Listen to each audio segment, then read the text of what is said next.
Había un hombre que vivía junto a un cementerio. M. R. James, 1924. Como saben, este es el principio de la historia acerca de espíritus y duendes que Mamilio, el niño de la obra de Shakespeare, El cuento de invierno, les está contando a su madre la reina y a las damas de la corte cuando llega el rey con sus guardias y se la lleva prisionera. Mamilio murió poco después sin tener la oportunidad de terminar la historia. Entonces, ¿qué habría pasado? Sin duda alguna, Shakespeare lo sabía, y me atrevo a decir que también lo sé. No iba a ser una historia nueva. De seguro sería una que ya conocieras, y tal vez hasta lo hubieras contado. Cada quien la cuenta como mejor le parece. Así es como yo la prefiero. Había una vez un hombre que vivía junto a un cementerio. La planta baja de su casa era de piedra, mientras que la parte alta era de madera. Las ventanas del frente daban a la calle y las de atrás daban al cementerio. Alguna vez había pertenecido al párroco de la iglesia, pero esto fue en la época de la reina Isabel I. El párroco era un hombre casado y deseaba tener más espacio. Además, a su esposa no le gustaba ver el cementerio por la noche, desde la ventana de su habitación. Decía que había visto, bueno, pero eso no importa. De cualquier manera, no dejó descansar a su esposo hasta que él estuvo de acuerdo en mudarse a una casa más grande en la calle del pueblo. Y así fue como la vieja casa la ocupó John Paul, que era viudo y vivía ahí solo. Era un hombre anciano que no se metía con nadie, y la gente decía que era un tanto cuanto avaro. Lo más probable es que fuera cierto. También tenía otras costumbres desagradables. En aquellos días era común enterrar a la gente por la noche, a la luz de las antorchas, y las personas del pueblo habían notado que siempre había un funeral. John Paul aparecía en la ventana, ya fuera en el piso de abajo o en el de arriba, dependiendo del sitio desde el que podía ver mejor. Una noche llevaron a enterrar a una anciana. Tenía dinero, pero nadie en el pueblo la quería. Decían de ella lo de siempre, que no era cristiana y que en noches como la víspera del solsticio de verano y de Todos los Santos no se le encontraba en su casa. Tenía siempre los ojos enrojecidos y ni siquiera los mendigos llamaban a su puerta. Sin embargo, cuando murió, le dejó una bolsa de dinero a la iglesia. No hubo tormenta en la noche de su entierro. Fue una noche tranquila y serena, pero sí tuvieron cierta dificultad para encontrar hombres que llevaran el cuerpo y alumbraran con las antorchas, a pesar del hecho de que ella había dejado más dinero de lo que era común para el pago de esos trabajos. La enterraron en un lienzo de lana, sin ataúd. No había nadie, además de los asistentes estrictamente necesarios, y John Paul que observaba desde su ventana. Justo cuando estaban por rellenar la tumba, el párroco se inclinó y arrojó algo sobre el cuerpo, algo que hizo un ruido metálico, y en voz baja dijo unas palabras que sonaban como «Que tu dinero muera contigo». Luego se alejó a toda velocidad, y lo mismo hicieron los otros hombres, dejando solo al encargado de la antorcha para que alumbrara al sacristán y a su hijo mientras terminaban de palar la tierra. No hicieron muy buen trabajo, y al día siguiente, que era domingo, los parroquianos riñeron un poco al sacristán, diciéndole que era la tumba más mal hecha de todo el cementerio. Y así era. Cuando fue a verla él mismo, pensó que estaba peor de lo que la habían dejado. Mientras tanto, John Paul tenía un aspecto curioso. Parecía estar al mismo tiempo contento y nervioso. Más de una vez pasó la noche en la posada, que contrario a sus hábitos, era un sitio limpio, y aquellos que trababan conversación con él les insinuaba que había recibido un poco de dinero y que andaba buscando una casa un poco mejor. «Bueno, no me extraña», le dijo una noche el herrero. «A mí no me gustaría vivir donde vive usted. Me pasaría la noche imaginando cosas». El posadero le preguntó qué tipo de cosas. Bueno, tal vez a alguien subiendo por la ventana del dormitorio o algo así, respondió el herrero. No sé, la anciana Wilkins, a la que enterraron hace una semana, ¿no? Vamos, vamos, creo que debería ser usted más considerado con los sentimientos de las personas, respondió el posadero. No es algo agradable para el señor Paul lo que está diciendo, ¿cierto?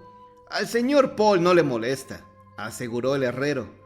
Ya ha vivido ahí bastante tiempo. Yo solo digo que no sería el lugar que yo escogería para vivir, con el ruido de la campana y la luz de las antorchas cuando hay un entierro y todas esas tumbas ahí, tan silenciosas cuando no hay nadie. Solo que dicen que se ven luces.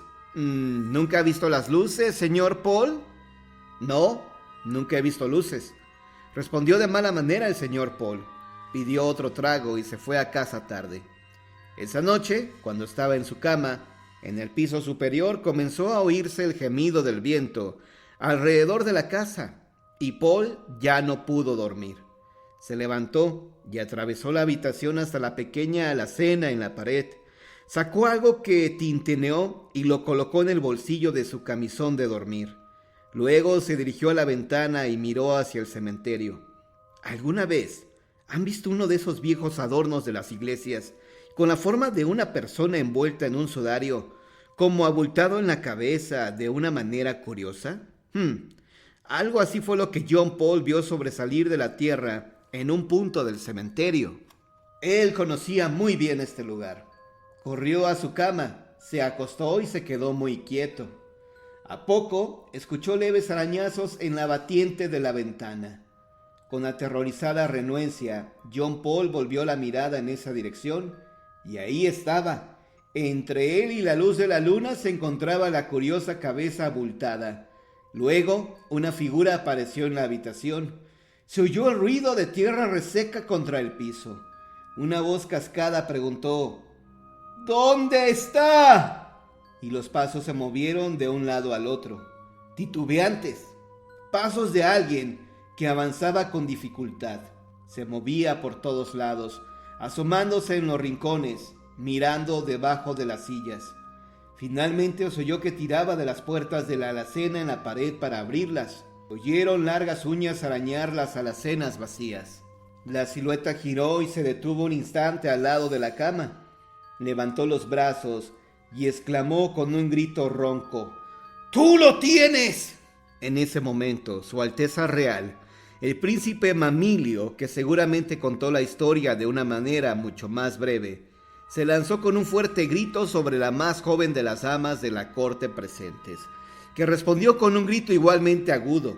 De inmediato Su Majestad, la reina Hermiona, lo sujetó y, tratando de no reír, lo sacudió y lo reprendió severamente.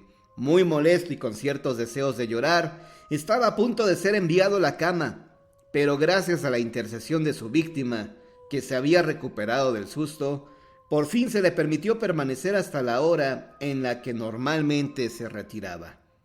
Para entonces, también él se había recuperado lo suficiente para declarar, al momento de dar las buenas noches a los ahí reunidos, que conocía otro cuento mucho más tenebroso que aquel, y que se lo contaría en la primera oportunidad que tuviera. Los dos monteadores y la sayona, leyenda de Venezuela. Dos monteadores salieron una tarde del pueblo para adentrarse en la montaña. Llevaban comida para varios días, caminaron toda esa tarde, y cuando cayó la noche hicieron fuego y guindaron sus chinchorros de dos árboles en el monte tupido. Y ahí, mientras se calentaba la comida, uno se puso a recordar a su novia, lo linda que era. Qué negros tenía los ojos y la voz suavecita, como la piel de su cara y de su cuello. No hable de mujeres, compadre, ¿no ve que estamos en un centro de montaña? ¿Y eso? Es que no debe hablarse de mujeres en un centro de montaña. No estoy hablando de mujeres, estaba recordando a mi novia. Lo mismo da, igual se nos puede aparecer la sayona. Nada más nombrarla sintieron un silbido del lado de la quebrada y unas pisadas. El fuego comenzó a chisporrotear como si le hubieran caído aceite, y los dos monteadores quedaron sin habla sintiendo aquella oscuridad, escuchando ese silbido y mirando sin ver hasta que una luz se vino hacia ellos como flotando, y ya cerca a esa luz era una muchacha linda de ojos brillantes que venía sonriendo y caminando así, con una gracia. «Buenas noches». Y sin esperar a que le respondieran, se sentó al lado de ellos siempre sonriendo. Comenzó a tomar trozos de casabe con unos dedos largos y blancos, y en cuanto se los echaba a la boca, los escupía al suelo. «¡La Sayona!», dijo uno de los monteadores con un hilito de voz, y ella lo escuchó, claro, pero no dijo nada.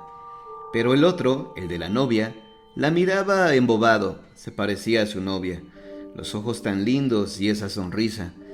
Y cuando ya fue la hora de irse a dormir, le dio espacio en su chinchorro, que era de los grandes, mientras su compadre apagaba la lámpara y se acostaba en el otro, así, guindado más abajo. Y entonces todo estuvo oscuro, porque no había luna, y solo se escuchaban los ruidos de la montaña, y el compadre no supo si se durmió. Lo que sí fue cierto es que tarde en la noche sintió unas gotas que caían al suelo, una tras otra, parejitas, tac, tac, tac, como el final de una lluvia en las hojas, pero más pesadas. Sacó la mano. Una gota cayó, caliente, espesa y pegajosa.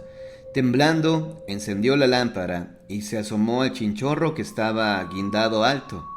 Ahí estaba su compadre, ido en sangre, desgonzado y con los ojos blancos viendo al cielo. Pero apenas pudo verlo porque del mismo chinchorro salió la mano huesuda y el rostro de una calavera con unos ojos que era una llama de candela, y la Sayona se le vino encima. Botó la lámpara y corrió. Se vino por esas montañas, en lo oscuro, con la Sayona brincando atrás, silbando su silbido de muerte y echando candela por los ojos. Y cuando ya parecía que lo iban a agarrar, cuando ya sentía su aliento caliente en el pescuezo, vio un caño de agua y ahí se tiró en medio del arenal, con los brazos abiertos en cruz. La Sayona se quedó parada silbando y resoplando. «¡Vente! ¡Vente! ¡Vente!», silbaba la Sayona. Y el hombre volteó la mirada y tartamudeó un rezo. «¡Vente, vente!», repetía la Sayona con su voz hueca de calavera, y esa voz horripilante lo alaba. El rezo se le secó en los labios, y aunque estaba en cruz, pareció que la Sayona iba a brincarle encima, pero entonces, justo en ese momento, cantaron los gallos, y la Sayona se volvió como de agua, primero y después de aire, y su silbido se apagó y ya no estaba más.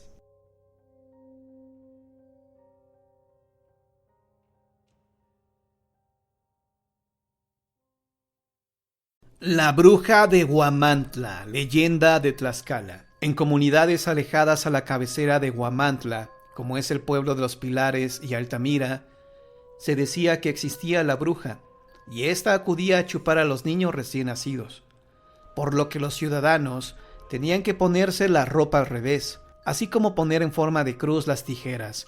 De esta manera era como no podría entrar la bruja a sus domicilios y lastimar a los menores por las noches. La bruja era una supuesta persona que de día era normal y por las noches se caracterizaba de una manera muy fea, y según esto salía a realizar sus fechorías. Por esa época, en los años 50, de acuerdo con personas adultas que narran estas anécdotas, aseguran que fueron ciertas. Cuentan que se reunían grupos de personas para salir en las noches a cazar a la bruja.